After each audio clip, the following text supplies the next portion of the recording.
ভারতের লোকসভা নির্বাচনের তৃতীয় দফার ভোট গ্রহণ সম্পন্ন হলেও বিতর্ক পিছু ছাড়ছে না বিজেপির। নির্বাচিত প্রচারণায় বিদ্বেষমূলক বক্তব্যকে হাতিয়ার হিসেবে ব্যবহার করায় মোদির সমালোচনায় মুখর বিরোধীরা। নিজেদের পক্ষে ভোট টানতে মোদির এমন বিদ্বেষমূলক বক্তব্য এবং মেরুকরণের চেষ্টা ঠেকিয়ে দেওয়ার আহ্বান জানিয়েছেন কংগ্রেস নেত্রী সোনিয়া গান্ধী।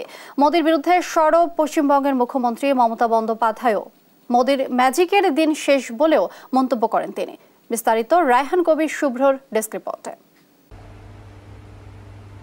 মঙ্গলবার সম্পন্ন হয় ভারতের লোকসভা নির্বাচনের তৃতীয় পর্বের ভোট গ্রহণ। প্রথম দুই দফায় ভোট পড়ার যে চিত্র দেখা গিয়েছিল, তৃতীয় দফাতেও তার খুব একটা পরিবর্তন দেখা যায়নি। ভোটার উপস্থিতি ছিল 60% একটু বেশি।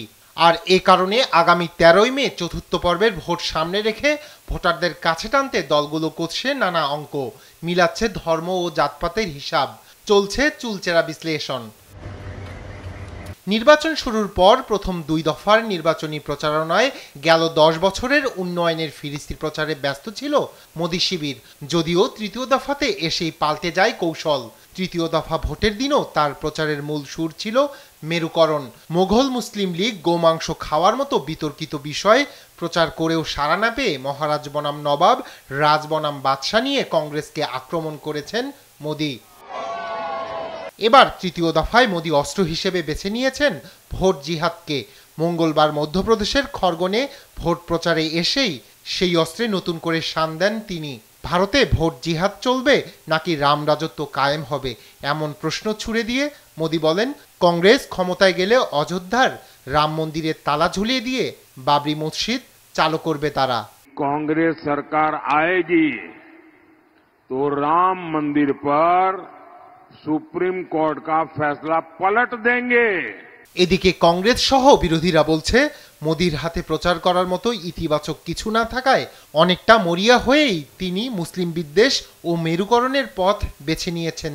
মোদির এমন অপকৌশল ঠেকিয়ে দিতে ভোটারদের আহ্বান জানিয়েছেন কংগ্রেস নেত্রী সোনিয়া গান্ধী। তার দাবি, রাজনৈতিক উদ্দেশ্যে এমন বিদ্বেষমূলক বক্তব্য দিচ্ছেন প্রধানমন্ত্রী। प्रधानमंत्री नरेंद्र मोदी और भाजपा की नीयत की वजह से है। उनका ध्यान किसी भी कीमत पर सिर्फ सत्ता हासिल करना है, राजनीतिक लाभ के लिए नफरत को बढ़ावा दिया है। এদিকে মোদির বিদ্বেষমূলক বক্তব্যের বিরুদ্ধে সরব পশ্চিমবঙ্গের মুখ্যমন্ত্রী মমতাও। রাজ্যের পুরুলিয়ায় এক নির্বাচনী সমাবেশে নির্বাচন কমিশন ও মোদিকে কটাক্ষ করতেও ছাড়েননি তৃণমূল নেত্রী। বলেন, অত্যাচার করে ভোটে জয় পাওয়া যায় না, মোদির সময় ফুরিয়ে এসেছে বলেও মন্তব্য করেন তিনি। কোনো হিন্দু মুসলমান শিখ খ্রিস্টান কারো কোনো অস্তিত্ব থাকবে না, মোদি একা লাঠি ঘুরিয়ে বেড়াবে, আর মোদিকে আসতে দেবেন না। মোদি ম্যাজিক শেষ, মোদি হাটাও আর দেশ বাঁচাও। নির্বাচনের প্রথম দুই পর্বে তুলনামূলক কম ভোট পড়া, মোদির মুসলিম বিদ্বেষী বক্তব্য এবং নির্বাচন কমিশনের বিরুদ্ধে পক্ষপাতিত্বের অভিযোগ খবরের শিরোনাম হলেও তৃতীয় পর্ব শেষে ভারতের নির্বাচনী রাজনীতি কোন দিকে মোড় নেয় সেদিকেই তাকিয়ে দেশটির বেশিরভাগ মানুষ।